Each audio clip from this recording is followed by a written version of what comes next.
This week on Government Matters. Aaron Alexis was working as a subcontractor to Hewlett-Packard, and he worked for a smaller company called The Experts.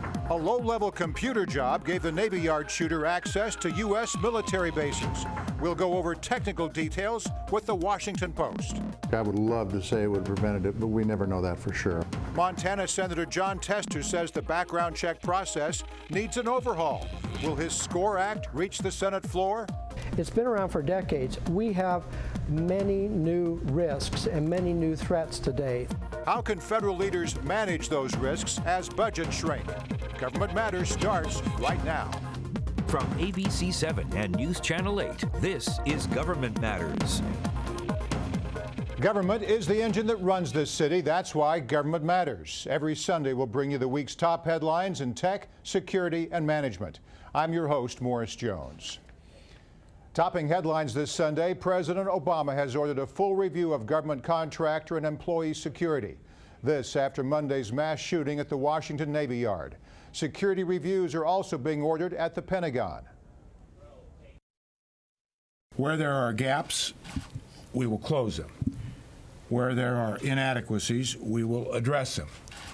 And where there are failures, we will correct them. We owe the victims, their families, and all our people nothing less. Law enforcement officials say the shooter, Navy contractor Aaron Alexis, had a secret-level security clearance. It allowed him entry to the Navy Yard. He killed 12 people and wounded several others during the attack.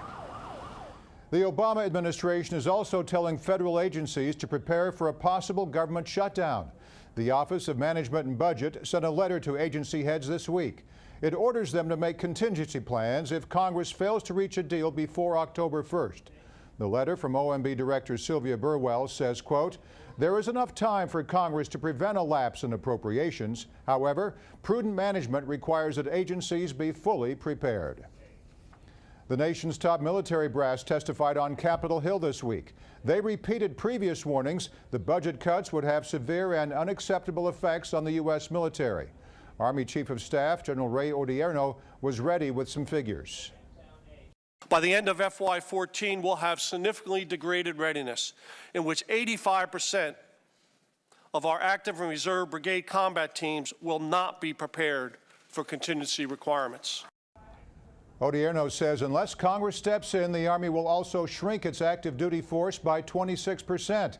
That would put them at about 420,000 troops. On Friday, Apple released the iPhone 5S. It boasts a better camera, a faster processor, and a fingerprint sensor, all at a cost identical to the plain old iPhone 5.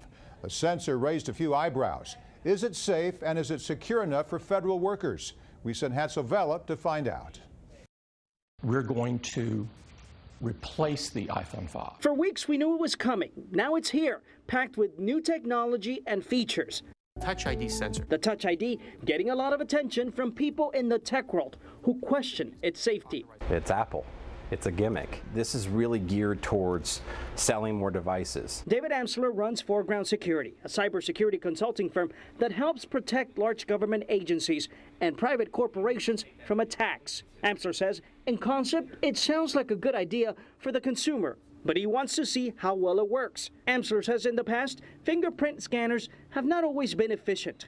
Sweaty hands, lotion, and even a cut can throw them off. And hackers are always looking to figure out a new system. It's going to be a short period of time before some security researcher has figured out how to get onto that chip and take the same biometrics as they would have a password. To ease security fears, shortly after its release, Apple assured customers their fingerprints would not be stored in the cloud, just the phone. This was designed as a way to convince the general consumer, hey, you know, this is better and more secure than your password was.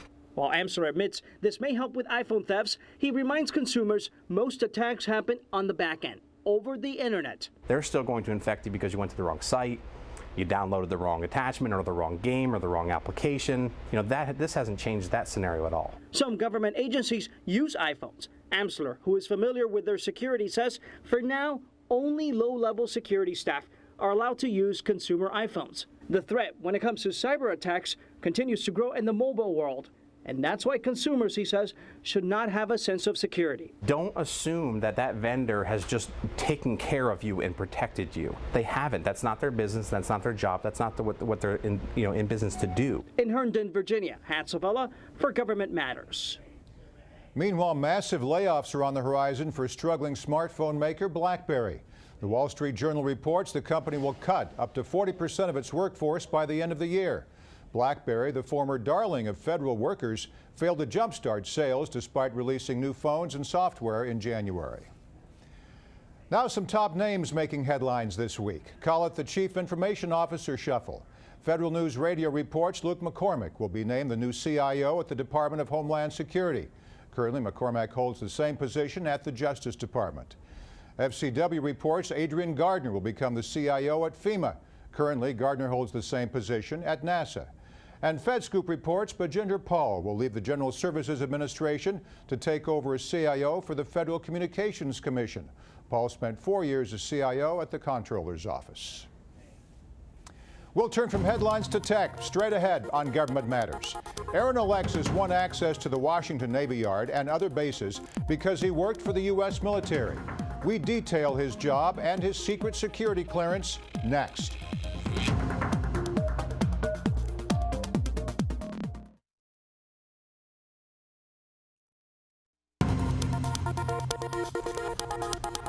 In Tech Matters, we examine the IT position held by accused Navy Yard shooter Aaron Alexis.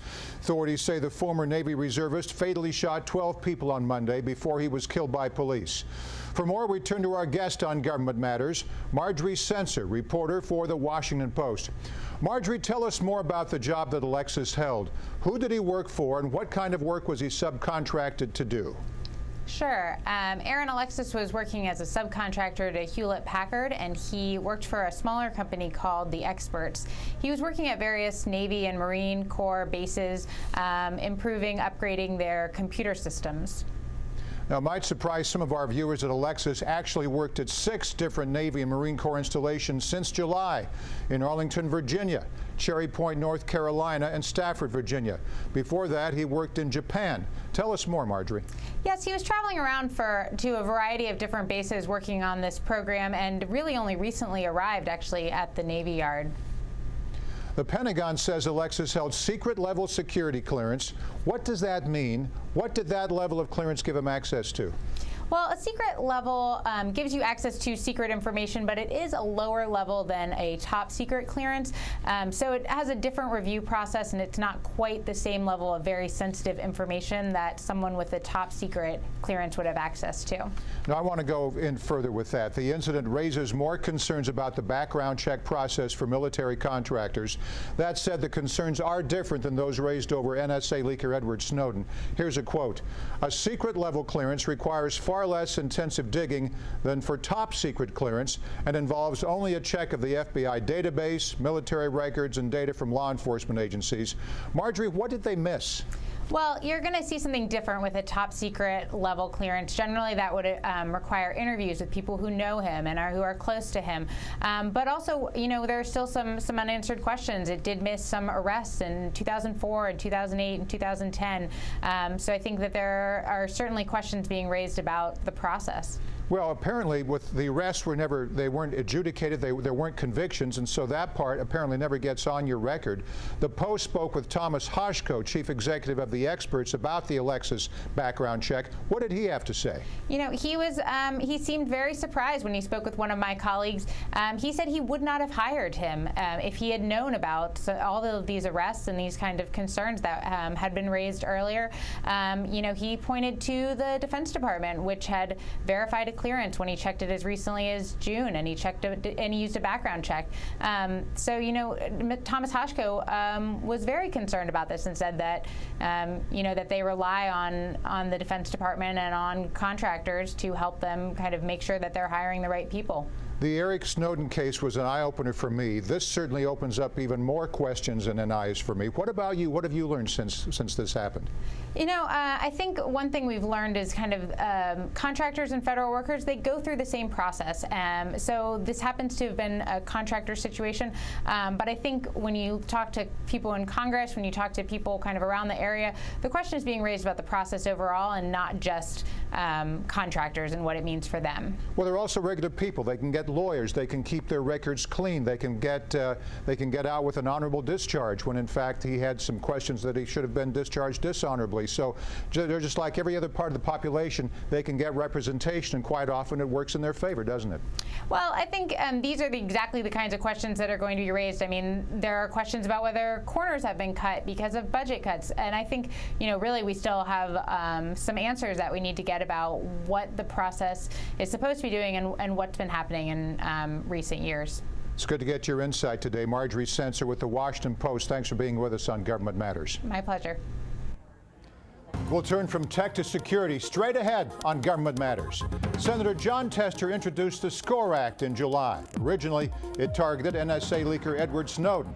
The bill took on new urgency this week. I sit down with the senator for an exclusive interview. Next.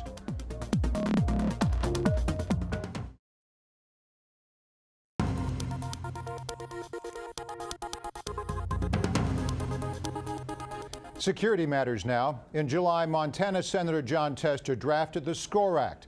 That stands for Security Clearance and Oversight Reform Enhancement. The bill would increase oversight of the background check process and hold employees more accountable for falsifying investigations.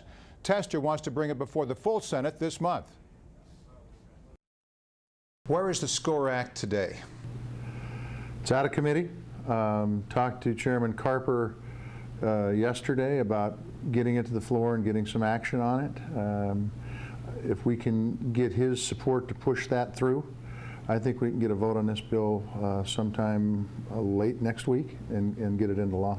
Originally, you drafted this bill as a response to NSA leaker Edward Snowden. This Monday, a deadly shooting at Washington's Navy Yard. Vastly different cases, both raise big issues. If passed, could your bill have prevented this? Look, I would love to say it would have prevented it, but we never know that for sure. I can tell you that it would have been a step in the right direction so that it would never have occurred. There's not a lot of transparency in the background check process. The SCORE Act would allow us some transparency, so as policymakers, we could make the changes necessary to make this thing work, or put the clamps on the people that are not doing it properly. Hundreds of thousands of contractors have access not only to government installations, but secrets as well. Is that group too large? I think it could be. And another part of the SCORE Act that did not get out of committee was to make an assessment, have the agencies make an assessment to determine if we need 5 million people with security clearances. That's a lot of people, and I'm not sure we need that many, but let's make them justify why and then go from there. The bill would have made $2 billion available to OPM specifically to audit the background check process. Did you run into opposition from Congress because of the price tag? It actually, what it does, it takes a percentage of that revolving loan fund that is $1 billion revolving loan fund and allows OPM's IG to be able to go and investigate and see how things are run. And no, we did not have opposition, at least to my knowledge. I think folks thought that was appropriate to use a portion of that revolving loan fund to do an Inspector General's investigation into how that money's being spent and the job that's being done on the background checks. You told MSNBC that you wanted something resolved next week, but Congress has a lot on its plate, including a possible government shutdown. Is that timeline realistic? Well, I think it is, because I think that everybody's on the same page. At least they should be on the same page on this issue. And I think this is a bill that could be hotlined and would take a minimal amount of floor time if we were to do that. You sent a letter to OPM Inspector General Patrick McFarland this week requesting more information about Aaron Alexis. What were you seeking? Well, I just want to find out what the OPM IG would do if we could do some investigation, and that is, how thorough was this investigation? When his clearance was reviewed, what did they find? You know, there's a lot of rumors out there about what this fella did or didn't do leading up to the actions at the Naval Yard. We just want to make sure the agencies were doing their job. And look, if we can get that kind of information, I think that would be very helpful. Have you received a response? Not yet. Your colleague, Senator Tom Carper, says the Senate Homeland Security Committee will be investigating the issue in the coming weeks. What does that entail? Well, I think he's planning on doing some hearings, and what I talked to Tom about yesterday is we've already got a bill that's been sent out. It's called the SCORE Act. Let's get it through the Senate, and then let's do some hearings in concert with that. But at a bare minimum, I think if we could get the background check, allow the Office of Personnel Management Inspector General to be able to do look into those background checks. That's a step in the right direction. It's going to be meaningful, and it's going to, I think, really make a difference in reducing the number of instances like Snowden or Alexis. And so what I hope that committee does is push to get this bill through the Senate floor while they continue to do hearings on the issue. Senator John Tester, thank you. Thank you, Morris. We'll turn from security to management, straight ahead on Government Matters. A blistering report from the Defense Department's Inspector General says the Navy dropped its guard and put civilians at risk. I'll talk about the implications with DISA reformer Ray Bjorklund next.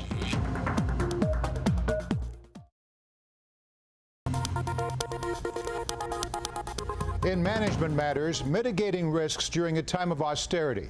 On Monday, before the Navy Yard shooting, the Defense Department's Inspector General had prepared an audit. In retrospect, the document seems eerily prophetic.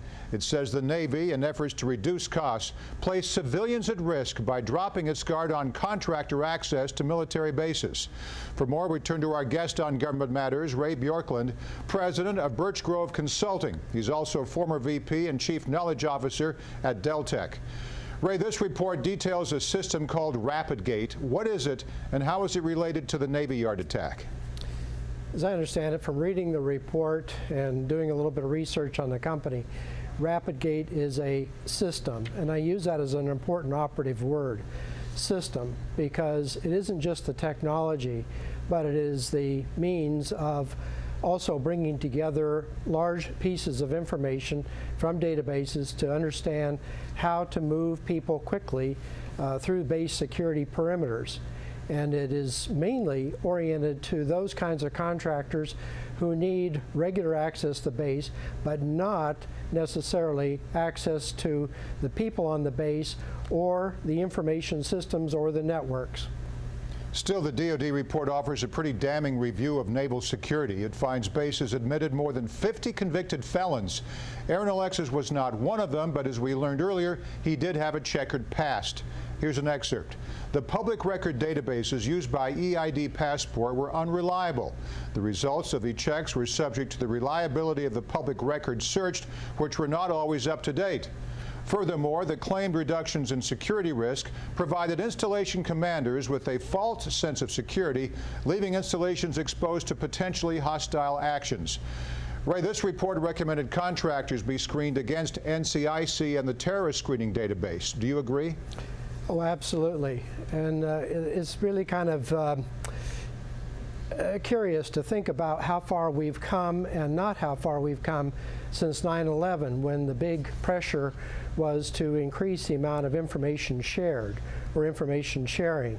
And this is one indication, according to the audit report, where the contractor probably did not use as much information as was actually available to them. Normal citizens are hassled through TSA. Maybe TSA should take over this project. Who knows? How is this issue related to agency budgets, by the way? That's a great question. You know, as we're really starting to draw down the size of the government, and particularly the size of the military, which is what we're talking about largely in this interview, as we're bringing down the size of government and putting those additional pressures of sequestration on government spending, it's gotten to the point where a lot of agencies have not done adequate levels of planning to accommodate those lower funding levels. And when that happens, sometimes corners are cut, and sometimes I's are not dotted and T's are not crossed. Now let's step back from the finer points of the DoD audit for a look at the big picture. During your career in government, you reformed the procurement process for DISA and supervised Air Force and Pentagon IT programs. In short, you have a lot of experience in this field. Can we point the finger at any one person or institution, or does the government need to conduct a full review of the way military installations manage contractors? That's where I'd like to talk a little bit about the systems, as I said was an operative word. A system is not only the technology, it's the information to feed that technology. It is also the processes and the policies to implement and actually apply the system, and it is the people, which is really, really important here. And as people get under a lot of pressure, either because of budgets or because of day-to-day activities or the requirements on their plate, it becomes harder and harder for them to actually do what they need to do to make, in this case, make sure that a base is secure. And Ray, the Professional Services Council released a statement on security clearance reviews this week. I'd like to read part of it. These are not questions that are unique to contractors. They are equally applicable to all who apply for security clearances or facilities of any kind. The PSC wants to emphasize that, in essence, a lot of jobs require security clearance. Should that idea be part of this discussion? Absolutely, and that gets back to what I was saying about the personnel security and industrial security systems that we've had around for decades. There really is a need to review fundamentally how much information should be classified. There are a lot of critics out there that say the government has overclassified a lot of its information. But the classifications are important so that individuals that are exposed to that information will be able to discern when to draw the line between what is released and what is to be kept secure within a box. A lot of good, timely information. Ray Bjorklund, president of Birch Grove Consulting. Thanks, Ray. Thank you. We'll turn from management to final matters straight ahead.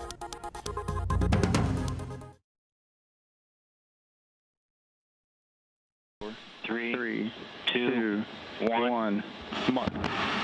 We have ignition. We have liftoff. Dallas-based Orbital Sciences Corporation launching 1,300 pounds of food, clothing, and other goods from Wallops Island, Virginia on Wednesday to astronauts aboard the International Space Station. Orbital and California-based SpaceX are the only private companies sending supplies to NASA's Space Lab. Thanks for being with us. I'm Morris Jones. Your week is filled with other matters. Safe Sundays for us.